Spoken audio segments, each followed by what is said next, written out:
नमस्कार. संगम स्पर्धा परीक्षा केंद्रामध्ये आपले पुन्हा एकदा खूप खूप स्वागत आहे. मेजर प्रश्न जो सुरू आहे तो डील करणार आहोत आपण. परीक्षा कधी होणार? ठीक आहे. काही टेलिग्राम चॅनल्स आहेत ज्यांनी सरळ सरळ सांगितलं की तुमची परीक्षा आहे.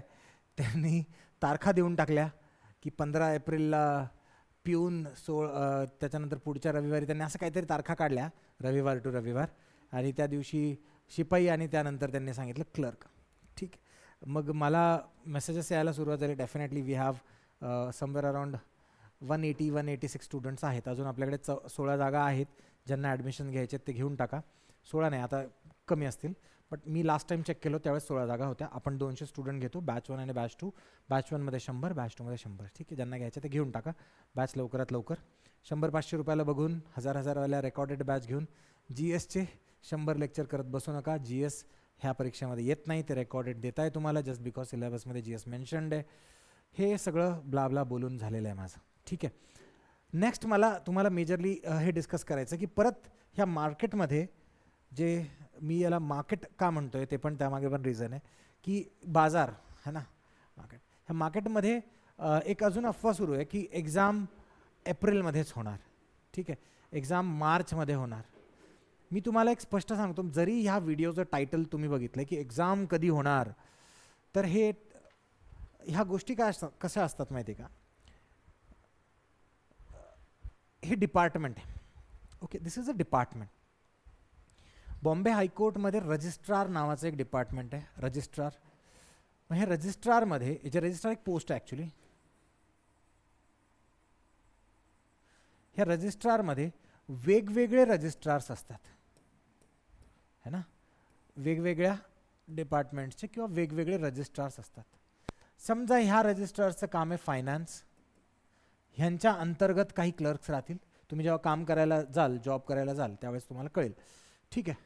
So finance. त्यानंतर एक डिपार्टमेंट जे असतं ते आपलं आहे, त्याचं नाव आहे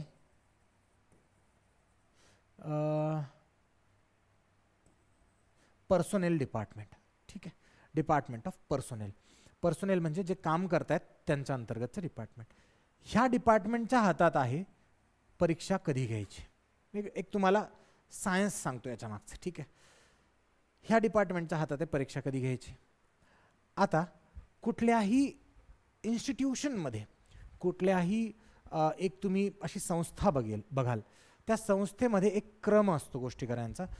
असं नाही होत की फॉर एक्झाम्पल तुम्ही जसं सामान्य जीवनामध्ये करतात, सकाळी जेवण झालं, डायरेक्ट आता संध्याकाळी जेवणाची वेळ, बट दुपारी भूक लागली, तुम्ही जेवण करून घेतलं. ठीक आहे. हे सामान्य इनफॉर्मल लाईफ आहे तुमची. ठीक आहे.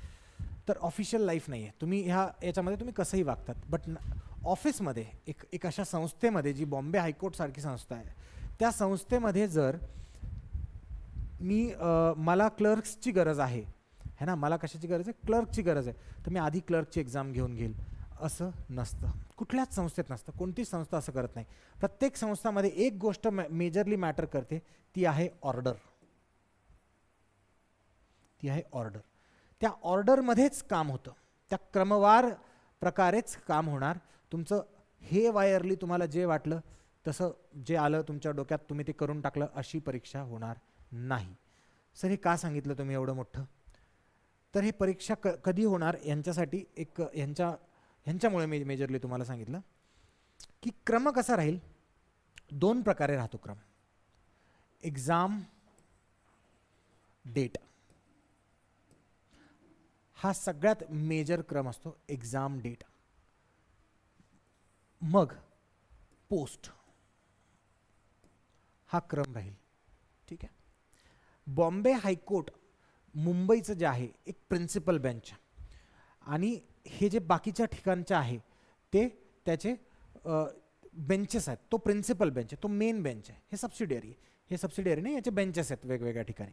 ठीक आहे. तर ज्या कुठल्या बेंचची, नागपूर असो, संभाजीनगर असो किंवा कोल्हापूर असो, कुठल्याही, ते तर खंडपीठ नाहीच आहे, बट हे जेवढे दुसरे बेंचेस आहेत, त्या बेंचेसच्या जेव्हा एक्झाम होणार आहेत, त्या एक्झामची जी रिस्पॉन्सिबिलिटी असते, सगळ्या एक्झामची जी रिस्पॉन्सिबिलिटी असते, majorly department of personnel at Bombay high court Mumbai यांच्याकडे जबाबदारी असते. ती परीक्षा कॉन्डक्ट करण्याची जी मेजर रिस्पॉन्सिबिलिटी असते ती यांच्याकडे असते.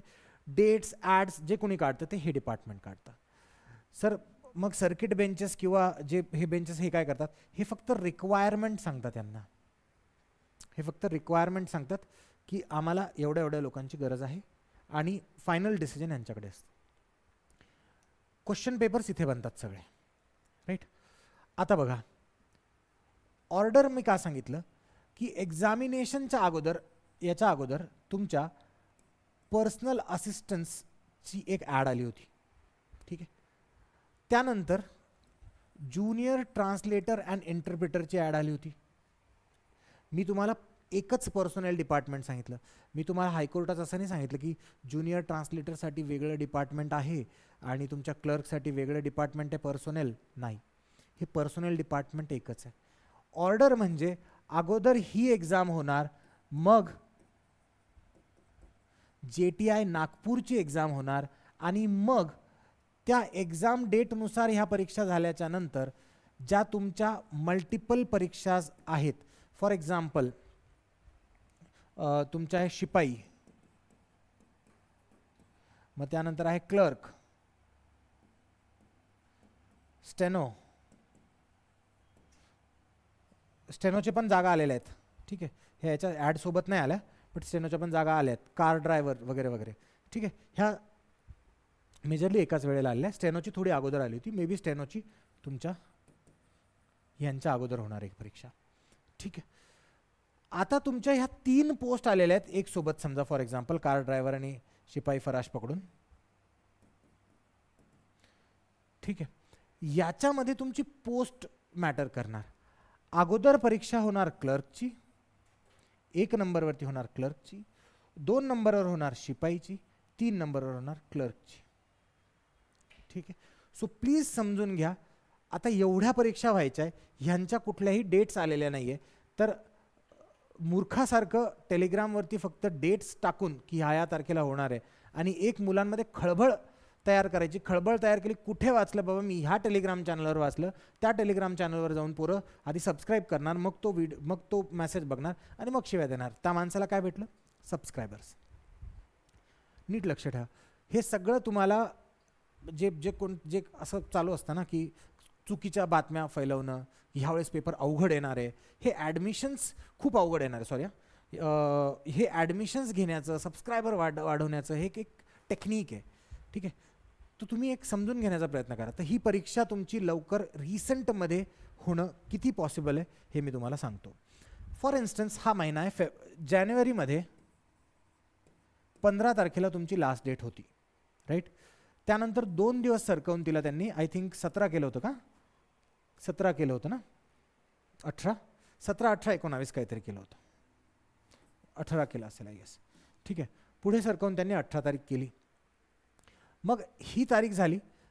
आता त्यांच्याकडे फॉर्म जमा झाले 1.5 लाख आय थिंक क्लर्कचे झालेत, 2 लाख काहीतरी शिपाईचे झालेत, ठीक आहे. आता याच्यामधून काही मुलांनी डबल भरलेत, ट्रिपल भरलेत. आता मी अजून एक मेसेज पण वाचला किंवा ही जी परीक्षा आहे ती त्यांचं ते सगळ्यांनाच द्यायचा मौका देणारे आणि सेकंड फॉर्म कन्सिडर करणारे वगैरे वगैरे सांगतात, सगळ्यांना मौका देणारे परीक्षा देण्याचा.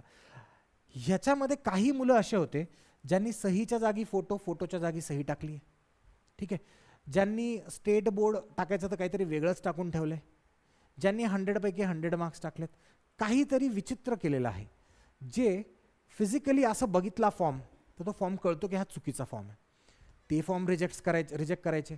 आता हे 1.5 लाख फॉर्मला गो थ्रू करून इररिलेव्हंट फॉर्म रिजेक्ट करायचे आहेत, ठीक आहे. याला जवळजवळ 2 महिन्यांचा वेळ लागतो. 2 महिन्यांचा वेळ लागतो, ठीक आहे. जानेवारी 18 ते फेब्रुवारी 18, फेब्रुवारी 18 ते मार्च 18 तुम्हाला कुठल्याही प्रकारच्या बॉम्बे हायकोर्टमधून हालचाल मिळणार नाही. मार्च 18च्या दरम्यान तुम्हाला माझ्या मते शॉर्टलिस्ट लागेल. कोणी रिजेक्ट होईल का? नाही. ज्यांनी चुकीचा फॉर्म भरलाय, डबल फॉर्म भरलेत, पहिला काढून दुसरा द्यायचा वगैरे वगैरे, ती शॉर्टलिस्ट तुमची लागणार आहे. मार्च 18पर्यंत अंदाजे आहेत. आता परीक्षा घ्यायची मला आता कळालं, इथे मला कळालं की माझ्याकडे किती मुलं आहेत. बॉम्बे हायकोर्टला इथे कळालं की माझ्याकडे किती मुलं आहेत, किती मुलांच्या परीक्षा कॉन्डक्ट करायच्या आहे. आता मला कोणत्या जिल्ह्याचे किती मुलं आहेत, त्यांनी जिल्हे टाकलेले आहेत तिथे, तर कोणत्या जिल्ह्याची किती मुलं आहेत आणि मग त्यांच्या एक्झाम्स तिथे मला घ्यायच्या आहे. त्यासाठी सेंटर मॅनेजमेंट एक्सेट्रा एक्सेट्रा, त्याला कमीत कमी अजून 2 महिने लागतील. सो एप्रिलमध्ये एक्झाम होण्याचे फक्त 10% चान्सेस आहे. एप्रिलमध्ये परीक्षा होऊच शकत नाही, होऊच शकत नाही. कितीही काहीही सांगू द्या, होऊच शकत नाही. अनटिल अँड अनलेस उद्याच JTIची तारीख येईल, उद्या किंवा ह्या 4-5 दिवसात JTIची तारीख येईल, पर्सनल असिस्टन्सची तारीख येईल, स्टेनोची तारीख येईल आणि मग नंतर लगेच असं होईल की असं एक साथ सगळं होणार नाही. बॉम्बे हायकोर्ट ही एक्झाम कंडक्टिंग बॉडी नाही, MPSC सारखी बॉडी नाही आहे की आज ठरवलं उद्या परीक्षा. MPSC करू शकते, बॉम्बे हायकोर्ट नाही. ठीक आहे. सो एप्रिलमध्ये 10 ते 20% म्हणा तुम्ही, पण माझ्या मते ते एप्रिलमध्ये परीक्षा होणारच नाही. राहिली गोष्ट मेची, तर मेमध्ये लागतात उन्हाळ्याच्या सुट्ट्या. मेमध्ये 100% म्हणजे 0% चान्सेस आहे परीक्षा होण्याचे, 100% चान्सेस आहे परीक्षा न होण्याचे. राईट. सो सर एक्झाम जूनमध्ये होईल का? सो मोस्ट प्रोबॅबली तुमची एक्झाम जून किंवा जुलै ह्याच महिन्यांमध्ये होणार आहे, ह्याच महिन्यांमध्ये होणार आहे. अगोदरचा फॉर्म डिसेंबरमध्ये आला 2025चा, 2024 डिसेंबरला आला. जानेवारीमध्ये फॉर्म संपला, सेम ह्यावेळेस सारखं. मार्च महिन्यामध्ये डिसाईड झालं की आपण डॉक्युमेंट मागवूया स्टुडंट्सला. ठीक आहे. मार्च महिन्यामध्ये डिसाईड झालं की डॉक्युमेंट्स मागवूया स्टुडंटला. मग स्टुडंट सगळे डॉक्युमेंट पाठवतील, मग आम्ही शॉर्टलिस्ट करू त्याच्यातून आणि मग त्यांना स्क्रीनिंग टेस्टसाठी घेऊ. मार्च महिन्यामध्ये डिसाईड झालं. बट इथे एक पिटिशन आली आणि त्यांना कळालं की तुम्ही इलिगली इररेलेव्हंटली स्टुडंट्सला काढता आहात, म्हणून ही स्टेप कॅन्सल झाली. ह्यांनी मार्च आणि एप्रिल खाल्ला. परीक्षेची 2 महिने पुढे ढकलली गेली आणि इव्हेंच्युअली ही परीक्षा 10 ऑगस्ट रोजी झाली, 8 महिन्यानंतर झाली. ह्यावेळेस कुठलीही पिटिशन नाही, काहीच नाही. 1-2 पिटिशन आहे छोट्या छोट्या, त्या पण कॅन्सल होण्याचे चान्सेस आहेत. तर ऑगस्ट नाही, बट जून किंवा जुलै महिन्यात तुमची परीक्षा होणार आहे. एप्रिल म्हणणाऱ्यांना थोडंसं इग्नोर करा. बट एप्रिल म्हणणाऱ्यांमुळे जर तुमचा अभ्यास फास्ट होत असेल तर इट्स व्हेरी गुड, की चांगली गोष्ट आहे की एप्रिलमध्ये परीक्षा होणार आहे म्हणून तुम्ही घाई करून फास्ट अभ्यास करताय.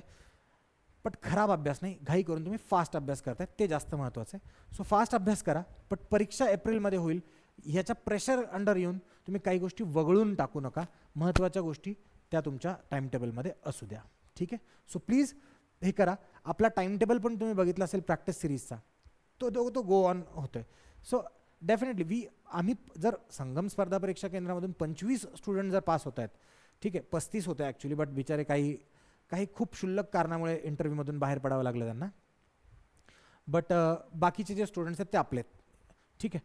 सो आणि इन हाऊस स्टुडंट्स आहेत काही इन हाऊस स्टुडंट्स यांनी ते तुमच्या बॅचला पण होते, ते आमच्या टेस्ट सिरीजला पण होते, इंटरव्ह्यूला पण, तिन्ही पण लेवल्सला होते. ठीक आहे. आणि अशा काही गोष्टी असतात की मी म्हणत नाही की संगम फक्त बॉम्बे हायकोर्टसाठी, आपल्या दुसऱ्या बॅचेस पण आहेत. बट बॉम्बे हायकोर्टसाठी जेव्हा ह्या इंग्लिशमध्ये परीक्षा व्हायच्या त्यावेळेस हे क्लासेस घाबरायचे की यार इंग्लिशमध्ये शिकवावं लागेल. नाही यात बॅकग्राऊंडच नाही, म्हणजे त्यांचं टीचरचंच बॅकग्राऊंड नाही आहे. जस्ट बिकॉज कोविड-19 आला, काहीतरी करायचं आहे, पैसा पडलेला आहे, बोर्ड घेतला, शिकवायला लागून गेलो एका घरामध्ये रूममध्ये, असं सेटअप वगैरे बेंचेस वगैरे असं काही नाही. शिकवत आहेत, कोणी डान्स करत शिकवतं आहे, कोणी 1 रुपयाला बॅच विकतं आहे, कोणी 2 रुपयाला बॅच विकतं आहे. सो त्या फालतू टीचर्स, म्हणजे त्यांचं मी फालतू नाही म्हणणार त्यांना, मी त्यांना हे म्हणेल की एक्सपिरियन्स नाही आहे. रात्री झोपता आठवलं एप्रिल महिन्यात एक्झाम होईल, त्यांनी सांगून दिलं एप्रिल महिन्यात एक्झाम होईल. झोपेत परत आठवलं की अरे तारीख पण ठरवायची आहे दुसऱ्या दिवशी, 15 एप्रिलला होणार, मग ते देऊन टाकलं त्यांनी तुम्हाला. असं त्यात लॉजिक नावाची काही गोष्ट नाही आहे. ठीक आहे. लॉजिक ॲनालिसिस नावाच्या काही गोष्टी असतात. अशा टीचर्सवरती विश्वास ठेवू नका प्लीज. अशा टेलिग्राम चॅनल्सवरती लक्षात ठेवू नका, विश्वास ठेवू नका. आणि आपल्या फक्त आणि फक्त आता अभ्यासावर लक्ष द्या. हा व्हिडिओ ऐकल्यानंतर टेलिग्राम चॅनलवर जाऊन कॉमेंट करायची गरज नाही की परीक्षा जूनमध्ये होणार आहे. हा व्हिडिओ ऐकल्यानंतर टेलिग्राम चॅनलवर लोकांसोबत भांडायची गरज नाही की एप्रिलमध्ये होणार आहे. मी पाहिलं माझं स्वतःचं टेलिग्राम चॅनल आहे, काहीतरी 3,500-4,000 मुलं आहेत त्याच्यावरती. ते त्याच्यात गप्पा मारत असतात की, आणि मग ते आपापसात भांडतात पण, आपापसात तिसरा एक येऊन त्यांचं सोडवतो पण भांडण. हे काय चालू आहे? हे काय चालू? तुम्ही हे करू नका प्लीज. मेसेजेस करू नका. गरजेचं असलं तेवढं मेसेज करा, म्हणजे मी वाचून तुम्हाला उत्तर तरी देऊ शकेल. ओके. आणि जी गोष्ट बॉम्बे हायकोर्टने सांगितलेलीच नाही आहे, ही गोष्ट बॉम्बे हायकोर्टने सांगितलेलीच नाही आहे, तर विश्वासही ठेवू नका. जर ह्या लॉजिकवर तुमचा विश्वास बसत असेल तर एक सुपरफिशियली तुमच्या ब्रेनमध्ये कुठेतरी ठेवा की यार परीक्षा ह्या दरम्यान होण्याची शक्यता आहे, बट विश्वास म्हणून की होणारच असं कुणाचंही ऐकू नका. कुणालाही काहीही माहिती नाही आहे, मलाही काही माहिती नाही की परीक्षा कधी होणार आहे. सगळे सांगतायत ते खोटं सांगतायत. मी फक्त तुम्हाला एक ॲनालिसिस करून एक तारीख सांगितली. मी म्हणत नाही की ह्याच महिन्यात होणार आहे. ठीक आहे, प्लीज. तर थोडं एक आपलं डोकं लावा. माणूस आहे आपण, है ना. आपण होमोसेपियन बनलो, सेपियन बनलो, तर थोडंसं आपल्या याच्यामध्ये खूप डेव्हलपमेंट झाली आहे ब्रेनच्या डेव्हलपमेंटमध्ये. ठीक आहे, चला लक्ष द्या अभ्यासावरती. I wish you all the best for your future, for exams. नीट अभ्यास करा, आणि होऊ शकत असेल तर टेस्ट सिरीज जॉईन नसेल करायची तुम्हाला तर ॲटलिस्ट तो टाईम टेबल डाउनलोड करा. फ्री ऑफ कॉस्ट टेलिग्राम चॅनलवरती प्रोव्हाइड केलेला आहे, मेन चॅनलवरती टेलिग्रामच्या आपल्या. त्याच्यामध्ये मुलं मेसेज करू शकत नाही त्याच्यावरती, तिथे प्रोव्हाइड केला आहे, तो डाउनलोड करा. त्या हिशोबाने तुमचे धडे लावा, आणि त्या हिशोबाने तुम्ही हा धडा वाचायचा. ह्या पुस्तकही दिलेले आहेत, पुस्तकाचा धडाही दिलेला आहे, कोणता करायचा कोणत्या दिवशी. ॲटलिस्ट तेवढा अभ्यास करा. ठीक आहे, एक लेवल सुटून जाईल तुमची. त्या धड्याचं तुम्हाला क्वेश्चन्स मिळणार नाही तुम्ही जर टेस्ट सिरीज जॉईन केली नसेल तर, बट ॲटलिस्ट तुमचा तेवढा अभ्यास तुमचा होत जाईल, एक सेल्फ ॲनालिसिस तुमचं होत जाईल. ठीक आहे, चला भेटू मग पुन्हा एकदा एक नवीन काहीतरी टॉपिक घेऊन. Thank you so much.